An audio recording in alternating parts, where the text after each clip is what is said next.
your eye every time you looked up high. Oh, to be the moon in the sky. Oh, to be the moon in the sky. Oh, to be the moon in the sky.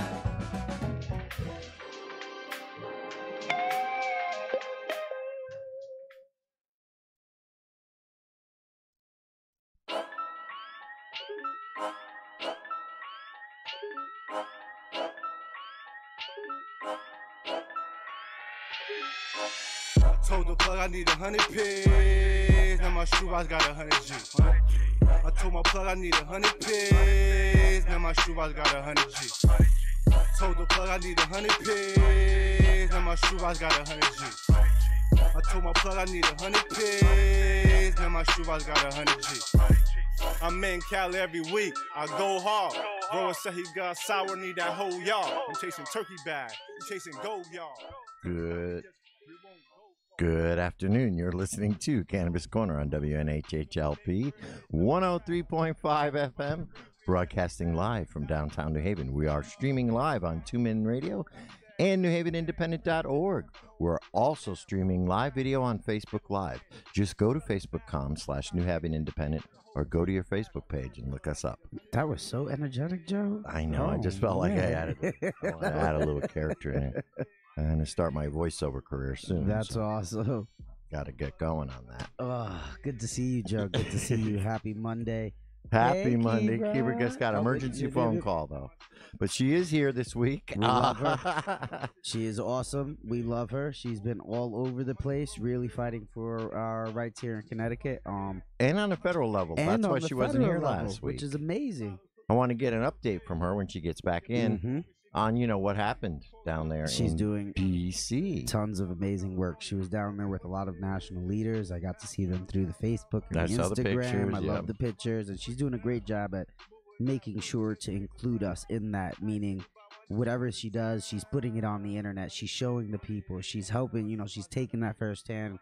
You message her on the on the Facebook, she answers. It's not like she's unreachable. Yeah, and here she comes back. Hey! See, I had a nice weekend. We had our first class of the spring session on Saturday. We had a few people there. It was about 6 or 7 people there, which is always great. Ellen which comes is good. Down and does a great job for that. Ellen came down. Paul, the dab and dad, was down there hanging out. Pat Hannon was hanging out. Mike Goodenough was hanging out. A lot of people just came to hang out with Ellen. Kebra came down to hang out with Ellen. I wish more people came to take the class and just hang out. But it was fun. Yeah, we wanted you to come. Oh, my God, Kebra. Oh, sesh and a half. Ooh, baby. Yeah, you missed a good one. But, Ellen had to make sure that, she brought down, made sure the cultivation was good. Very nice. So, yeah, anyway, so Kebra, I wanted to touch base with you. You have been a busy, busy woman, and I wanted to get an update because I know last week you were down in D.C., and you actually got to talk to some of the federal people, and I wanted to see what is the feeling, what is this bill that's down there, especially the veterans bill. I know there's a veterans bill that went in. What do you hear? What's the word on this, in Washington, D.C., Kebra? How about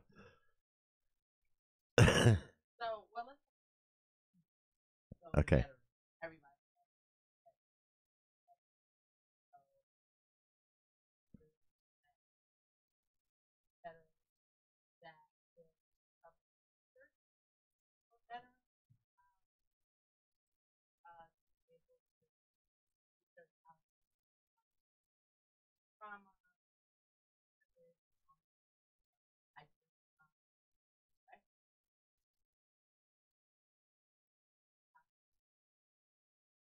Senator Blumenthal. Mm-hmm.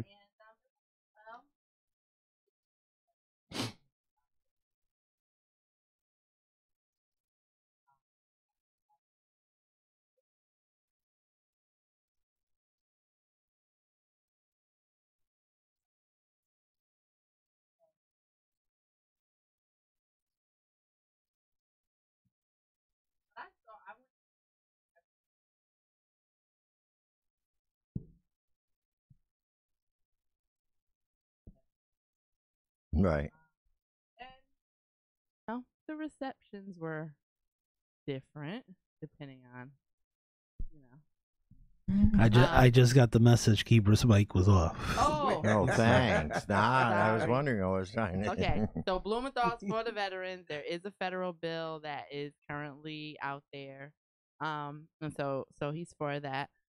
The other thing that was the bill we were actually lobbying for Yeah, let's hear about that. was the Marijuana Justice Act, Right. and that was submitted by several congress people, and they are that basically has all the language we love, opportunities, equity, the ability to grow, keeping prices low, all that. And this good is a stuff. federal bill. This is the federal bill, and so that was what we were trying to garner support for, and people were receptive when we talked about the different. So what we don't support as Cure and our organization's normal is the States Act, because the States Act doesn't have any of that language for equity. It is really for corporate entities and so on and so forth. So we were down there, and it seemed to be effective. A lot of people had some great conversations, and immediately after that, Cory Booker made a big statement about his support for the Marijuana Justice Act, and a lot of people are looking at the States Act a little bit differently. Well, if you get the Marijuana Justice Act, you don't really need the States Act, right? Exactly. Right. And that's funny. The States Act happens to be the one the Attorney General is supporting, but he's not supporting the other one. He said he'd rather see it federally illegal, but if the states have already, done it, he supports the States Act to let them do it. But I agree with you. The States Act doesn't go far enough. It just No, it just allows the states a right that they already have. Yeah. Their states already have the right. And there was like a little, because we had a policy summit the day before we actually did the lobbying, and there was like a little back and forth about, the States Act and giving states, that kind of power in this situation. And, it came up last time the states had this kind of power, there was slavery and Jim Crow laws and so on and so forth. Yeah, so, it's just, we're no longer going to accept any more of the same old situation, right? Where we're legislatively cut out of things, right? If you're poor, if you're black, if you're brown, if you're from inner city, if you don't have a last name like Trump or right, right. Like that, if you don't have a silver spoon hanging out of your mouth, exactly. right. So that's what's going on. Apparently, you're going back again. Are you going for the 420 rally this weekend? I don't. There's a lot of traveling because we're going out in May as well, right? I mean, geez. Yeah, like it's just so much. I don't know. I'm looking forward to May. I might just sit in my room. Now, what's happening in May? 420. On 420, and just we have really your own don't private session. We don't have much going on. I think not in Connecticut. Connecticut is a lazy state. We're just visiting other people's events this New York, 420. But there's a lot. Big one in New York. New York is May, happening. correct? Huh? May in New York, correct? National Cannabis Parade. Oh, I don't know. That's May 5th. That's the win. That's the week. Oh, 4th, May 4th. It's always the first Saturday of May. Yeah. That's why we always had that's why we were scheduling that conference that weekend, because it was National Cannabis Day. But now we'll do the march. Yeah. The march in New York. Maybe we'll organize a Connecticut march. Yeah. What are we going to have, Tim? Not to be rude or anything, but but everybody. Kebra's speaking down at the parade. Yeah, we all are. So we're coming. It's a big so now I know what I'm doing on May 4th. This is new developments. Come on, we going. All of us. Yeah. No, that's good. We have an opportunity to represent Connecticut in the parade, and they invited me to speak, but I figured we could all kind of participate and maybe do banners and stuff. Yep. All right, I'm in. Okay. Now I know what I'm doing on May 4th. Y'all know I love New York. Come hang with us. I might hang for the whole weekend. We getting food because New York has some of the most amazing places to eat. Even the little bodegas in the corner. You guys, absolutely. I used to go to some great Spanish places on the Upper West Side. Yeah. I'm really, it's great to see that cannabis is so much more in the open and able to be enjoyed like any other of the festivities that go on. There are festivals for just about everything. Why not allow Yeah, the this National opportunity, Marijuana March has been which is going on for a beautiful. long time. Yeah. I remember 2-3 years ago they passed a joint. I don't know if you remember all the way up the coast. Oh, The giant that was a joint. Do you big remember thing, that yeah. thing? I do remember that. Yeah, we had it at the normal meeting. Yeah. We were the Mhm. stop. And then we had it at the school. We were Right. the Massachusetts stop. So I had it in 2 places, and I got pictures with the giant joint. With the big- But that was on that same That's day. pretty That was cool. what they did. They passed it from March to March. It was very cool. Nice. So yeah, so that's good. May the 5th. That's good to know. So now that we've talked about federal, what's happening in Connecticut here? We know Mm, this second part of the bill passed the Judiciary Committee. correct. And Kebra, you were interviewed by High Times Magazine. It made quite a bunch of It was a national big buzz. press. Big buzz. Big buzz. This is historic in Connecticut. Last year it made it through 1 committee. Mhm. Making it through 2 is historic. It's never been done before. And the bill itself, right here in the article, you even said that it's the bill is on the right track because we're heading towards legalization, but it doesn't go far enough as Right. far as equity. So, and that's kind of where we're stuck. I don't know if we're stuck with the language that is in it right now. I think they're gonna rewrite it again once this third Yeah. part goes through. So I don't believe, and Kebra, tell me if I'm wrong, nothing's ever finite until it's all the way at the end, right? That's Right. what we've said Yeah. numerous times. Nothing's set in stone until it's literally set in stone.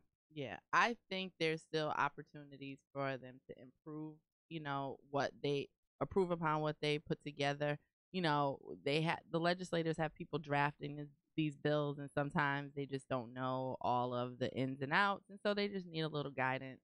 But like I said in that article, I feel it is a great opportunity for Connecticut to be leaders Mm-hmm. on equity and show that they care about all of their citizens, and Right. they care about them so much that they want to be a part of helping to change people's circumstances Oh, yeah. and give them other opportunities and invest in these communities.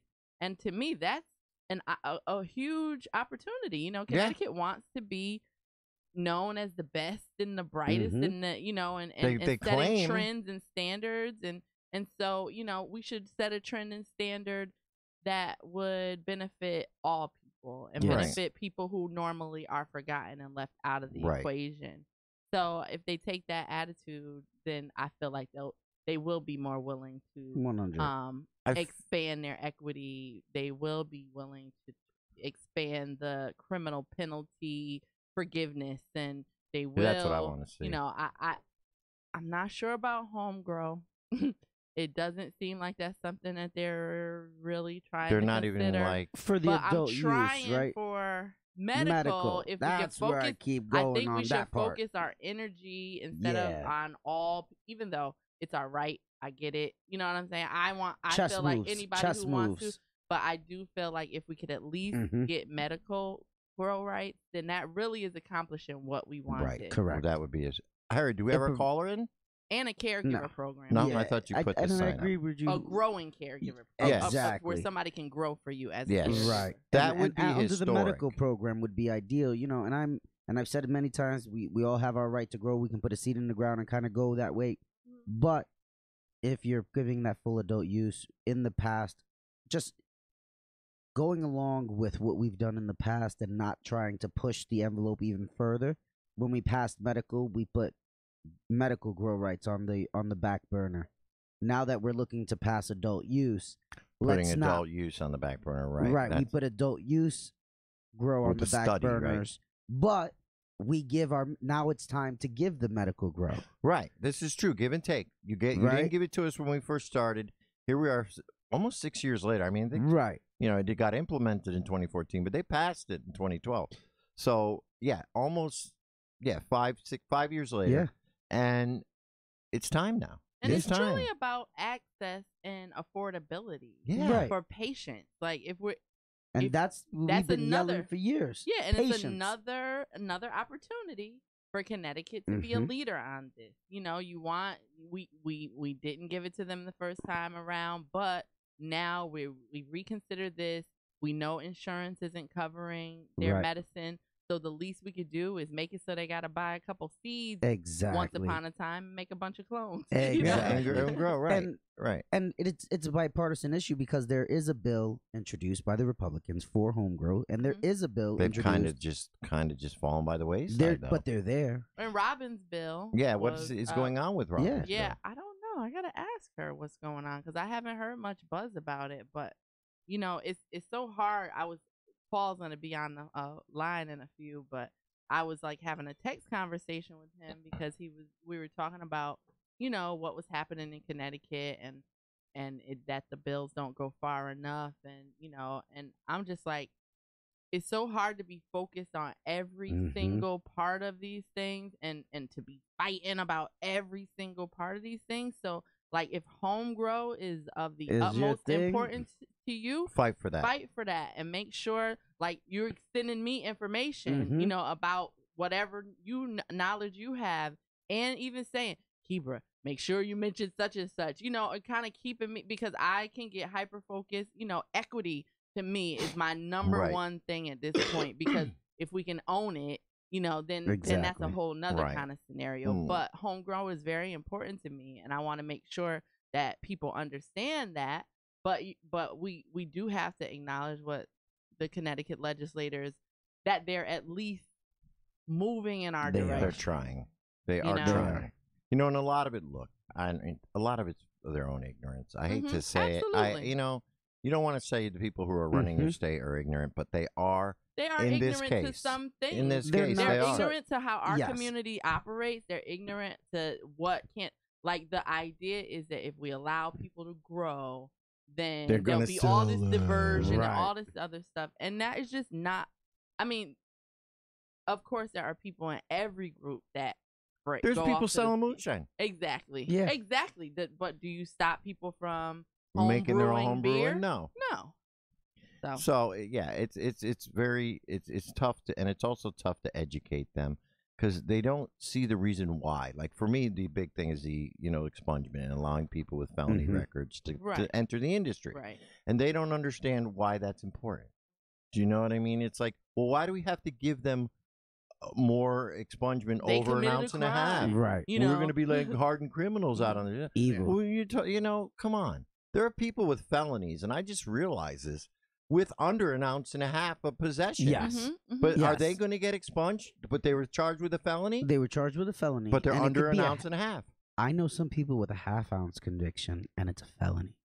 Are they getting expunged? They will not be eligible for expungement. Only misdemeanors, and let's be clear about Correct. this. If it was a felony, that was, yes. We are definitely pushing for them to expand that and go forward.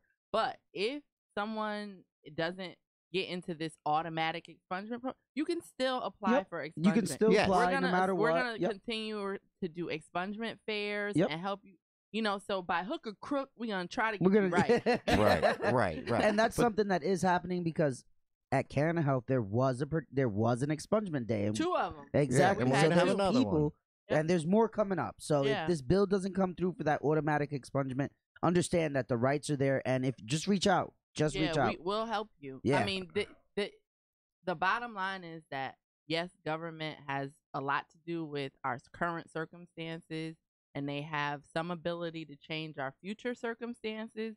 But at the end of the day, it's up to us and you to do it. And so we just have to fight for what we know is right. You know, I would most definitely write a letter on your behalf to get your record expunged and support that effort. And I'm sure you can get several people. I mean, legislators, Yeah. So there's possibilities, ways to deal with this, even if they don't give it to us. Like, All right. So All right, Paul Joe. from Dab and Dad is on the line. But Paul, how are you? Before I talk to you, Paul, I have to pay the bills real quick. Thank you guys for having me. I have to pay the bills real quick here, Paul.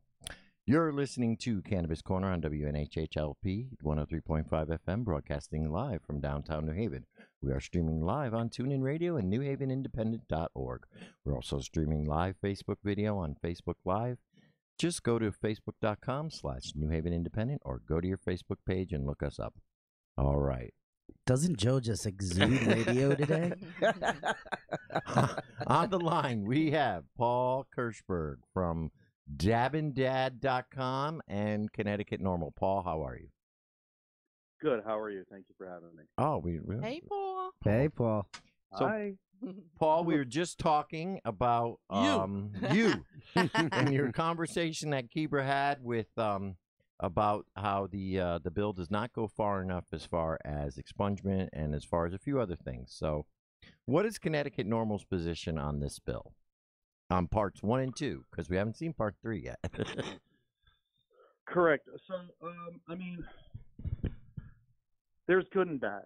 I feel that there is verbiage in the bills that have already passed that, yes, they're addressing the equity component and the expungement component of the cannabis industry here.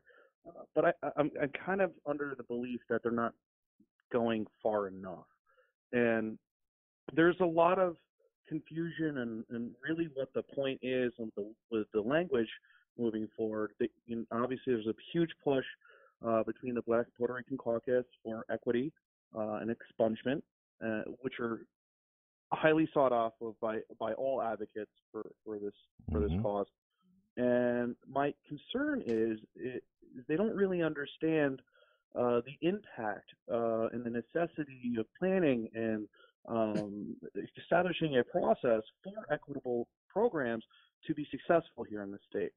If we allow recreational sale of cannabis day one without establishing a equity or expungement program ahead of time where we can issue out licenses in advance, then we've already put the people who would be applying for these equitable licenses behind the power curve. Right. And the reason I see that is because you have 4 major growers already in the state providing medicinal cannabis to the patient base here. Now, currently the patient base is approximately 30,000 patients, which is not even remotely the type of supply and demand you're going to require for a retail market. And if we give these growers access day one to retail sale, they have the power to manipulate cost of goods. They can essentially lower the cost of goods to manipulate the pricing so that it's hard to compete with small business or for small business to compete with big business. Right. There's potential for entry barriers as well as one way of an entry barrier would be establishing some type of accreditation committee that you have in other industries. For one, like for engineers, is like you have you have NAB, you have the National Association of Broadcasters. There's a whole bunch of other type of organizations out there that essentially become the standard, and in order to be considered an expert, you have to have accreditation approval from them. So you see where this can be convoluted and can get a little bit more complicated when it comes to being a credible business. But my major concern with the language that is being proposed, and that is with equity. It's great that equity programs are being discussed. It's going in the right direction. I don't believe we are there yet. However, we already know we have a problem with inner city graduates going on to college, and let alone graduating from college. The graduation rates are lower than those of outside urban areas. And to believe that's going to change is a problem. It's not. I don't foresee any reason why that would change by creating an equity program, unless you're going to create some pathway for those for the education and for the knowledge share to be there. So you could have the same issue. You could be the smartest person, the best engineer, the best computer programmer, in the state. But unless you have an equal opportunity in order to have education, have access, and all of this, then you're really not providing a true equitable program. It's nice to have it written down on paper.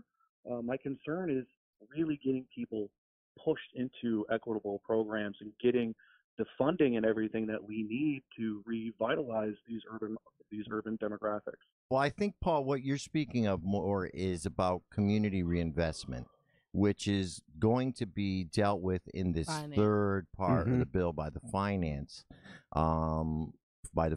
committee, which is, I can see that being the contentious spot in that debate, because there are some parties who would like to see all of the money go into communities that have been disappropriately affected by the war on drugs. There are some people who want to see it go into the general fund, and then there are some people who want to see it go into a combination of both. Yeah.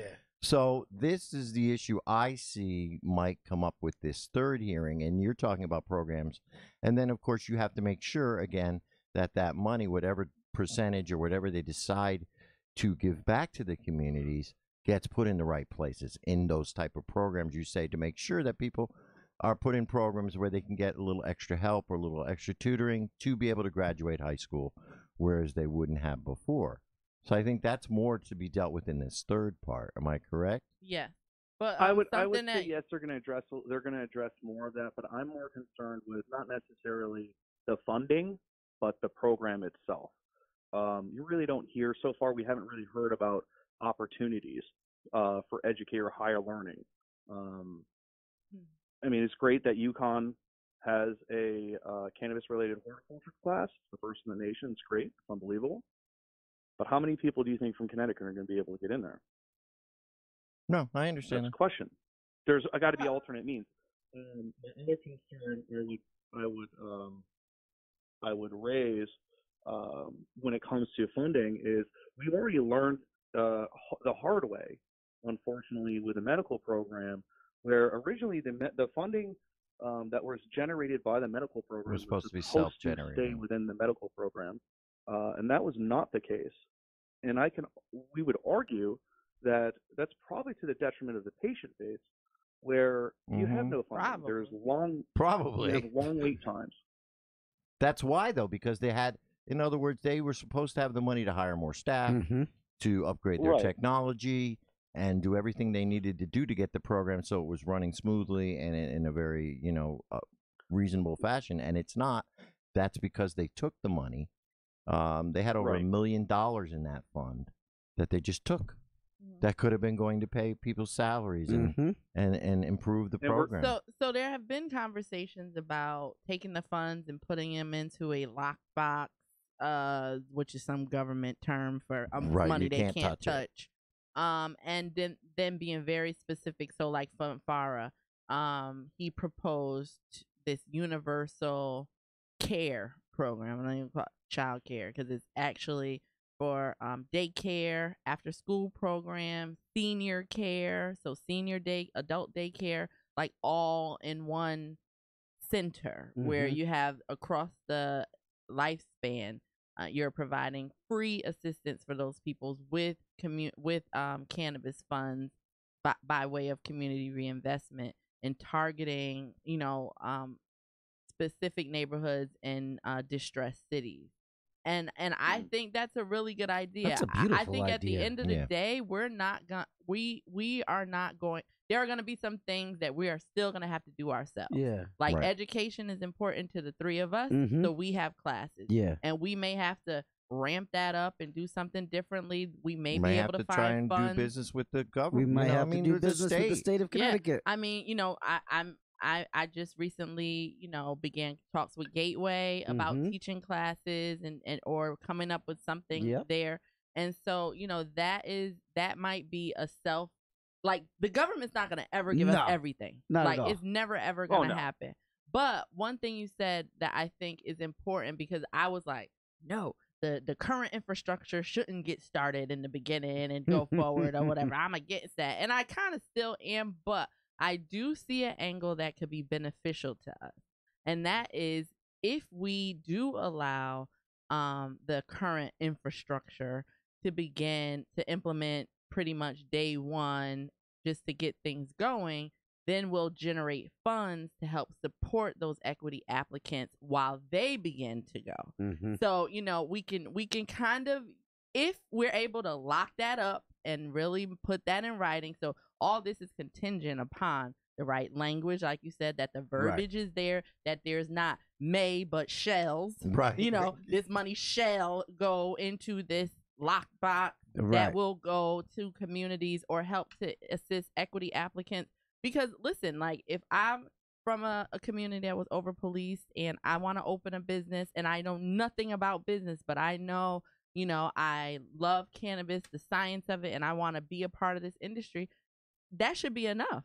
Like I should be able to get a class on how to start an LLC. That's right.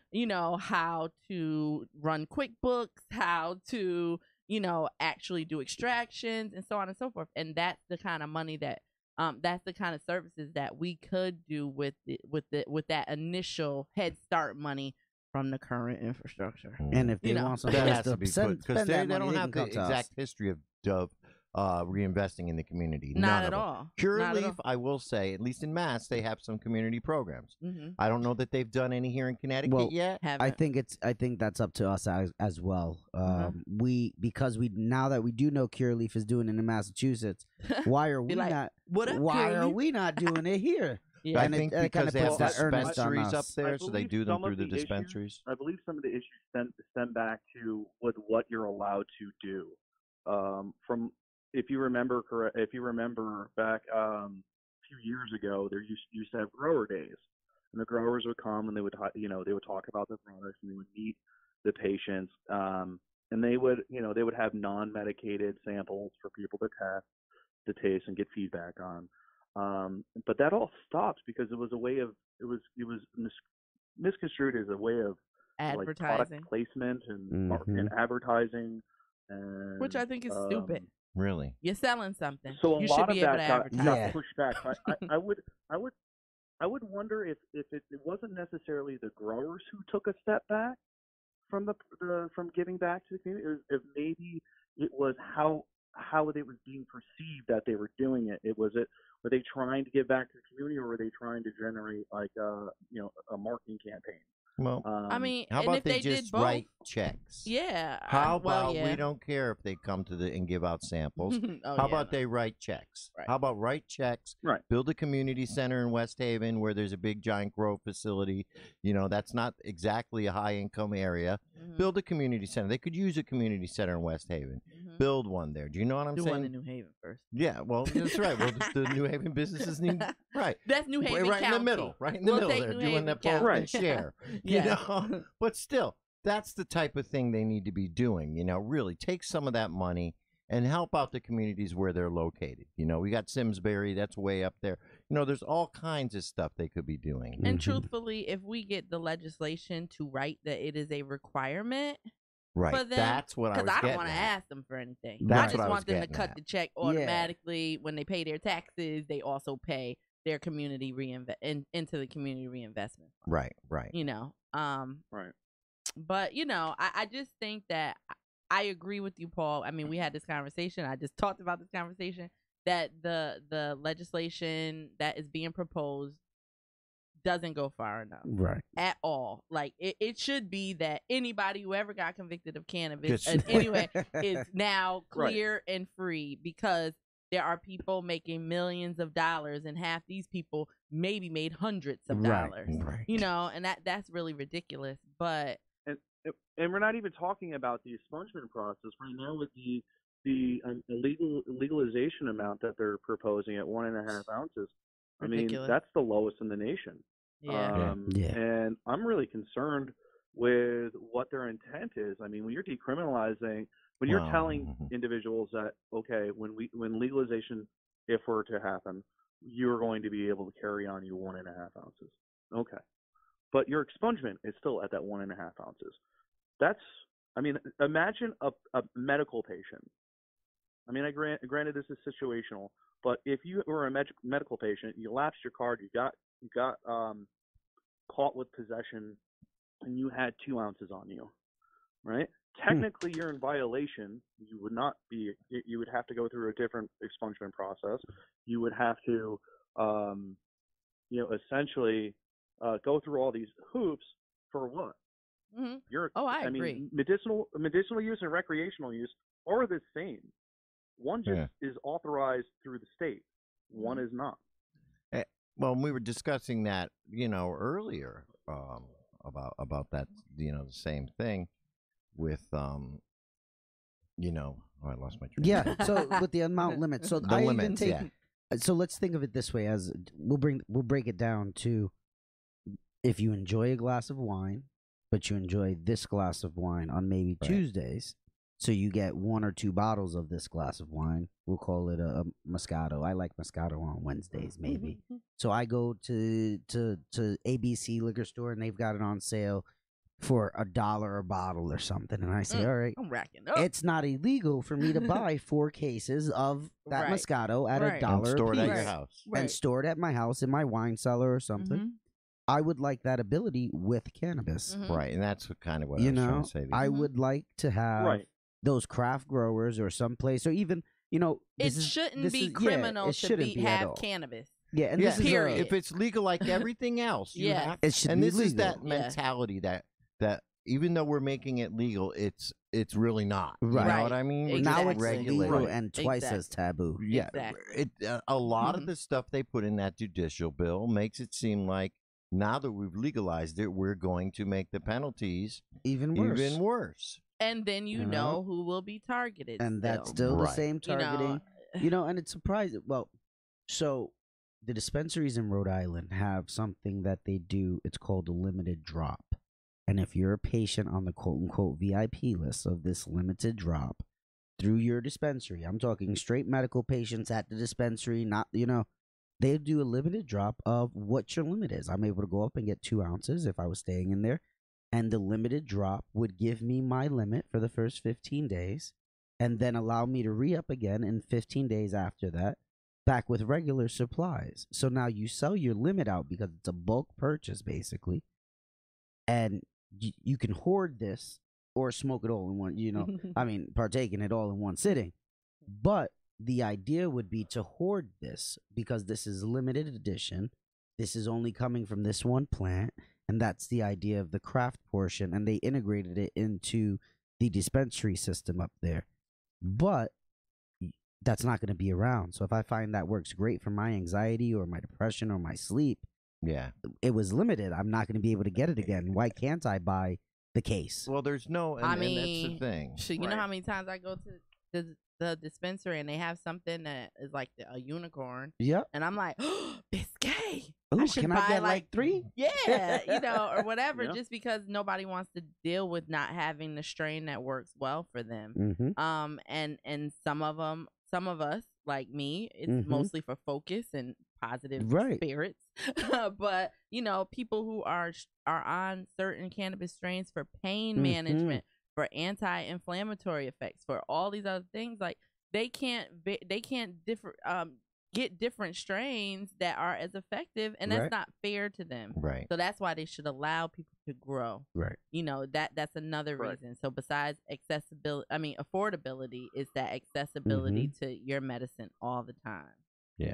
So One of the biggest problems I see with the verbiage that's coming out with these bills is the inherent fact that cannabis is more dangerous than the current legal substances. Mm. Yeah. And that's abundantly clear in their And that's choice a of language. mindset it is thing. totally. Again, like you said, I can go pick up as many cases as I want of an alcoholic beverage or whatever. There is no limitation set on me from the state.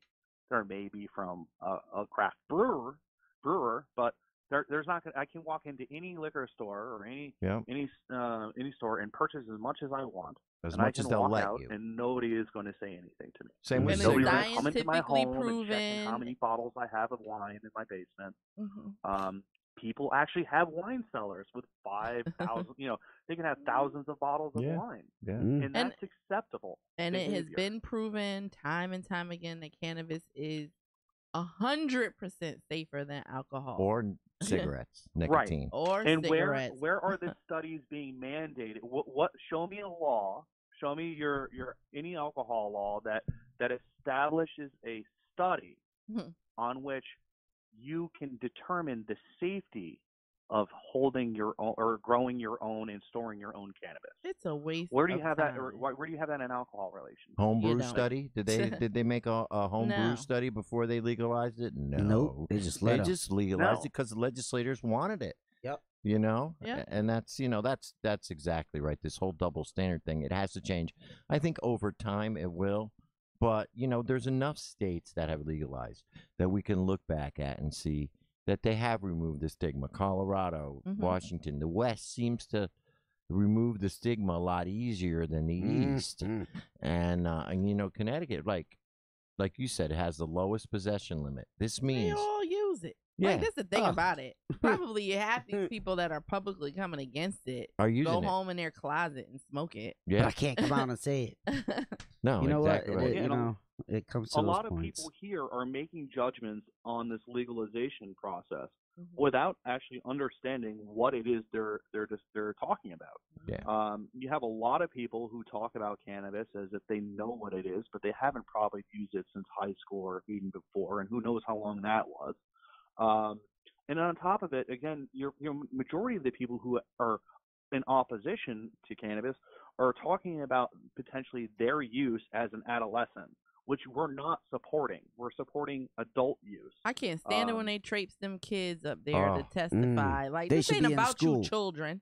Go sit down. They and should be in wait. school. We ain't If testifying at the things that have to Where do do with we kids. forget not you that children. the laws that we are writing here are to protect and to organize society so that it is safe for people.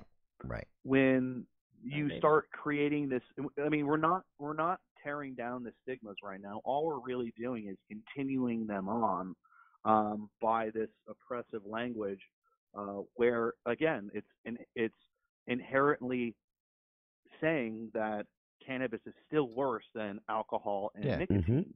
When Still a bad in drug. comparative, that's not true. So I want to jump in here. I learned this weekend that New York City did pass the 21 and over nicotine cigarette law. Yes.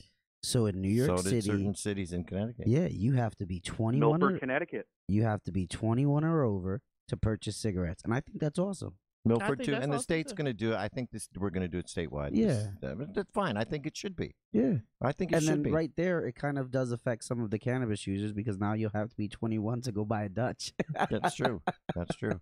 So real quick, Is Paul, this- tell us what's going on with Dab and Dad before we let you go, and how we can get in touch with Dab and Dad and Connecticut Normal, and how people can get involved. Well, for Dab and Dad, we're always going out. We're always expanding the database here. So if you're not familiar with Dab and Dad, it's dabin-dad.com. We have a database which is essentially like Rosetta Stone for the Connecticut MMP program and for all medical patients out there to understand what they're consuming and how they can properly medicate. We also include in that not only a simple name conversion, but we include a historical database of prior strain offerings per the naming convention that the state identifies. So you can literally look at a strain offering, a strain lineage, and actually see all the offerings that have been made out prior to.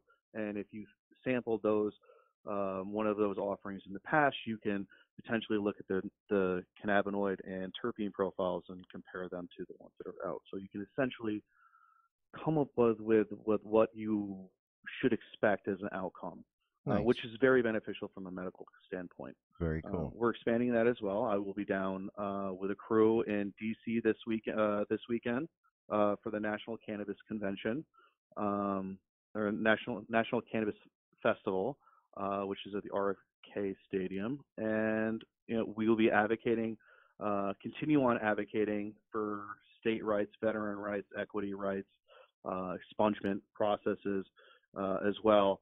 If anybody is around in the Milford area on Wednesday night of this week, 7 p.m., we will be having a Connecticut Normal meeting at Bohemian High, which is located in Devon, Milford, Connecticut, right before the Stratford Bridge. So we would definitely appreciate anybody who has questions, concerns, or wants to get involved in the advocacy campaign to legalize cannabis, to please come down and join us. Again, that's at Bohemian High. At the Grove. At the Grove. The Grove. Right next to Bohemian door. High. So, Good people. all right. So very cool, Paul. And how can they get in touch with Connecticut Normal and Dab and Dad? The best way to get a hold of Connecticut Normal is Connecticut Normal. That's CONNECTNORML @gmail.com. Or you can reach me specifically at dad@dabanddad. That's DAD DABBIN-DAD.com. Very cool, Paul. And thank you for coming on the show. Thank Keep you, up the Paul. good Thank work. you, Keep Paul. up the good fight. And we will see you Wednesday night at the normal meeting at the Grove at 7 o'clock. See you Thank Wednesday. you so much. You guys have a great Bye, day. brother. Okay, All bye-bye. right. Now, speaking of events, there's a few things Yes. going on besides the normal meeting at the Grove. The normal meeting at the Grove is April 17th, 7 o'clock. That's in Milford on 158 Bridgeport Avenue. Now, on the 18th, I can talk about this publicly, right? The Connecticut Coalition is the Connecticut Coalition to Legalize Cannabis. Regulate marijuana. Regulate marijuana. See, yeah, I That's forgot our the- name. Right. The Connecticut Coalition to Regulate Marijuana is having a meeting at the Hartford Public Safety Building. That's at 253 High Street, and that's at 6 o'clock on Thursday night, the 18th. Now, this is really important. This is going to be a big meeting of Normal, Cure, and all the people who are involved in the coalition, SSDP, anybody involved. Because this is it. This is the home stretch. We're going to talk about the third part of the bill, right? And what's going to be included in that, when the hearings are going to be. Hopefully we'll know more by then. But this is important. If you're in Hartford, or if you want to come to Hartford on the 18th, it's Connecticut Coalition to regulate marijuana. Connecticut Coalition to regulate marijuana. There'll be food. We're going to do some phone banking afterwards. So come through. 6 o'clock, 253 High Street. And then after that, we can all go to the So Chill CBD Social, which is right down the street in Hartford at the Curaporium. Yeah. That's at 8. So after the meeting, we can all go go right down and there, hang out help and support chill. some awesome people doing awesome things. Right. And then finally, of course, 420's coming up. There's a lot of stuff going on 420. Paul mentioned the National Cannabis Festival in D.C. There's stuff going on in New York. Yep. There's Massachusetts. stuff going on in Mass. Everywhere but Connecticut. Well, we were gonna do a couple small things and they just didn't fall through. The rough draft closed. They were the gonna location closed down, which is okay. So we. I know that Canna Create's got something going on. We're helping support May the 10th. May 10th at the Grove as well. We have a social hour. Do something on the 20th. 420 social hour up at Euphoria Society, that Flower Pound Mansion. Cool. So maybe we'll do some French toast and stuff. All right, and then the last thing is April 27th. Kebra is doing a medical marijuana class in Milford at the Grove. Please sign up if you want to learn how medical marijuana helps you within your body, with the different things it helps, how to dose, all about the plant. Kebra is an expert at it. Don't keep inboxing me. Come to the class. That's right. That's right. This is for everybody who keeps saying, well, how do I? Yeah. You come to the class. That's right. What is? 10 o'clock on the 27th. We'll keep talking about that. All right, everyone. Oh, and Canna Health. Canna Health, what are your hours? This week, Tuesday, 2 to 6. So tomorrow, 2 to 6 in New Haven. Wednesday, we'll be open in Hartford from 2 to 6. Thursday, we'll be open in New Haven from 2 to 6. And Saturday, we'll be open in both Hartford and New Haven from 10 to 2. Winter is over. And we're hoping to get the Milford office open within the next 2 weeks. Yes, which is beautiful. Milford is on its way. Third office on its way. Yes. All right. You're listening to Cannabis Corner on WNHHL. Chalice. 103.5 FM, broadcasting live from downtown New Haven. We are streaming live on TuneIn Radio and NewHavenIndependent.org. We're also streaming live video on Facebook Live. Just go to facebook.com/New Haven Independent. Go to your Facebook page and look us up. Go ahead. What's up, Kebra? The Black and Puerto Rican Caucus is having a meeting tonight in Hartford at 6 o'clock. Check out the Facebook page. Go to Black and Puerto Rican Caucus Committee, and you can find out more information about where it is exactly. All right. Stay happy, next week. Hi, guys. So while you staring at your watch, I'll be looking at the sun. Yeah, I'm moving on real. I used to wish that I was here now. Smooth sailing on my own boat. About to jump up on another plane. right before I take another toll. I used to wish that I was here now, smooth sailing on my own boat, about to jump up on another plane, right before I take another toll. I used to wish that I was here now, smooth sailing on my own boat, about to jump up on another plane, right before I take another toll. I used to wish that I was here now, smooth sailing on my own boat, about to jump up on another plane, right before I take another toll. I always knew that I'd be here now, standing on his own too. Every move I make is real humble. That's exactly what a man do. You playing games and you only get one turn, so I'm moving on a low too. In the game, roll a whole gram up. In the backwood, no, you got roll too. I used to wish that I was there now, jumping off another plane, stepping foot on another planet. Resurrected, but they call me by the same name. So if you know me